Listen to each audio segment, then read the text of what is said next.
프랜차이즈업이라는 업종 코드는 존재하지 않아요. 사업자 등록증상 보면 프랜차이즈업이라고 기입되어 있는 거 보신 분 있으시죠? 네, 있어요. 여기에 있는 업종 코드는 딥테크가 올해 새로 추가됐거든요. 일반은 최대 1억 지원해요. 1억. 여기 최대 2천만 원인데 여기 최대 1억입니다. 딥테크 글창사는 최대 2억 지원해요. 사이즈가 달라요.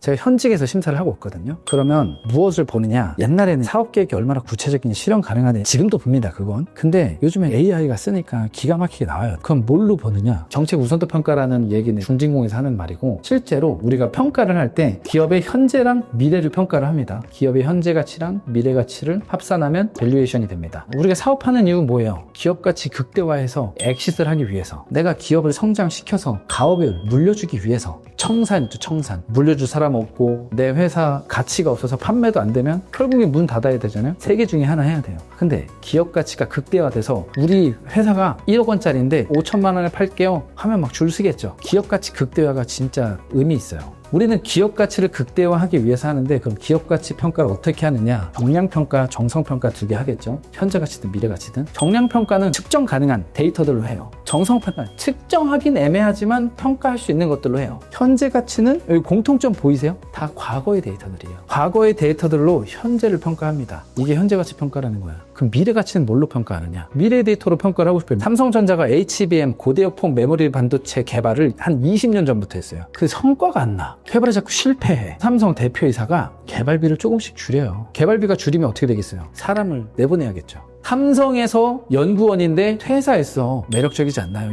이 연구원들? 진짜 실합니다. 그 연구원들 어디서 흡수했어요? 우리 다 알잖아요. SK 하이닉스로 간 거예요. 거기에서 그 연구원들이 HBM 메모리 반도체 개발에 성공했고, 그게 엔비디아로 납품이 돼서 주가에 반영이 됐죠. 여기 있는 데이터들이 그래요. 연구 활동을 하면 뭐가 쌓이나요? IP 포트폴리오 쌓입니다. 제가 개발을 하는데 이거 개발해도 아무도 안 따라할 것 같아. 개발을 해야 돼요? 개발하면 안 돼요.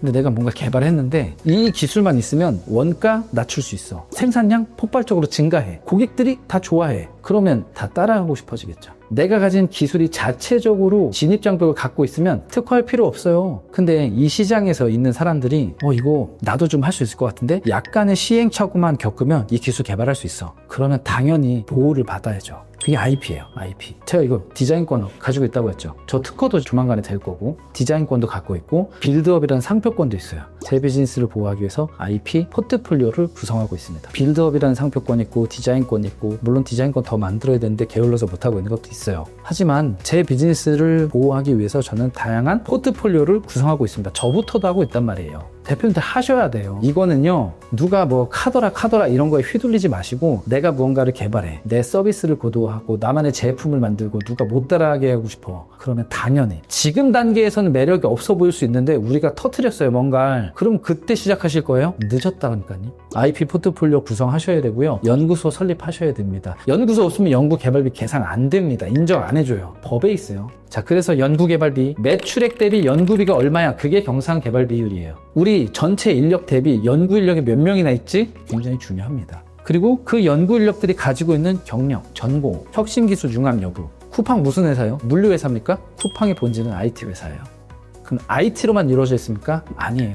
물류 시스템 체계를 받쳐주고 있는 딥테크가 IT인 거예요. 그래서 혁신기술 융합 여부가 엄청 중요한 겁니다. 전체적으로 다 말씀드렸거든요. 궁금하신 사항 있으십니까? 법령 있잖아요. 최초창업에서 폐업했어도 리셋되나요? 너무 좋은 질문이에요. 개인 사업자가 폐업을 했어요. 근데 똑같은 걸 법인이나 혹은 개인이나 설립을 했을 때는 창업으로 보지 않아요. 근데 폐업하고 나서 3년 이상 경과했어요. 이걸 동종 창업이라고 해요. 3년 이상 경과했을 때, 창업했을 때는 창업으로 봅니다. 제조 코드가 다른 코드가 어떻게 다른지가 중요한데, 세세 분류부터 다르면 이종 창업으로 인정이 돼요. 그래서 개인 사업자를 하시다가 법인이든 개인이든 새로이 만들었어요. 이종 창업이 충족됐을 때는 창업으로 볼 수 있어요. 다만 개인 사업자를 하신 분이 개인 사업자를 유지하면서 개인 사업자를 창업했을 때에는 이종인지 동종인지를 보지 않고 무조건 창업으로 보지 않아요. 그레이존에 있다는 게 법인 사업자가 개인 사업자를 창업했을 때, 이게 그레이존에 있는 거예요. 자, 그러면 확대 해석을 했을 때 개인 사업자가 개인 사업자를 창업했을 때도 인정을 안 하는데 법인 사업자가 개인 사업자를 창업했을 때 인정을 할까? 자, 그러면 우리는 어떻게 해야 되느냐? 생존을 위해서 고정 고객을 먼저 확보하자. 고정 고객을 확보하면 고정 현금 흐름이 생겨요. 고정 현금 흐름이 생기는 순간 자금 계획을 수립할 수 있습니다. 자금 계획을 수립한 다음에 우리가 해야 될 건 혁신성을 제고시키기 위해서 말씀드렸던 연구소 설립해야 되고요. 중소기업 확인서, 창업기업 확인서, 벤처기업 확인서를 받아야 돼요. 근데 벤처기업 확인서는 조금 난이도가 있어요. 연구소와 특허를 확보하신 다음에 벤처기업 확인을 받아야 된다라는 걸 좀 말씀을 드리고 싶고요. 인증 같은 경우에는 보통 3년이 넘어가면 이노비즈, 메인비즈 인증이 있고 분야에 따라서 소부장이라던가 뿌리기술이라던가 되게 다양한 인증들이 있습니다. 인증 중에서 제일 어려운 거는 NEP라던가 NET, 신기술, 신제품 인증들이 있어요. 이거는 그냥 안드로에 있다라고 보시면 됩니다. 창업기업 기본 스펙을 세팅을 하게 되면 그때부터는 유무상 자금 조달을 신청했을 때 의미 있는 결과를 얻을 수 있다는 거예요.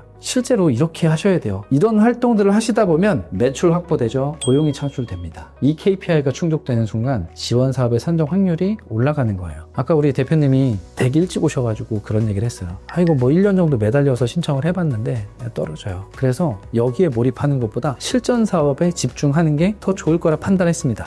진짜 현명한 판단하신 거예요. 정부 지원은요, 제가 누누이 말하지만 마중물이에요. 우리가 집중해야 될 건 내 비즈니스가 원만하게 잘 작동을 하게 만드는 거, 호액이더라도 매출이 안정적으로 나오게 만드는 거. 10만 원이면 어때요? 매달 10만 원이 계속 꼽히면 10만 원을 20만 원으로 만들기 위해서 내가 뭔가를 계속 할 텐데 맨날 적자야. 그럼 왜 적자일까? 이 적자를 흑자로 돌리기 위해서 내가 무엇을 준비해야 될까? 고객이 문제일까? 생산 시스템이 문제일까? 그런 것들을 계속 찾아나가는 활동에 집중을 하시고, 이런 정부 지원 사업은요, 시간 될 때 직원 채용해서 하는 게 베스트예요. 자, 근데 그게 어렵잖아요. 그래서 저를 이용해 주셔봐 라고 말씀드리고 싶습니다.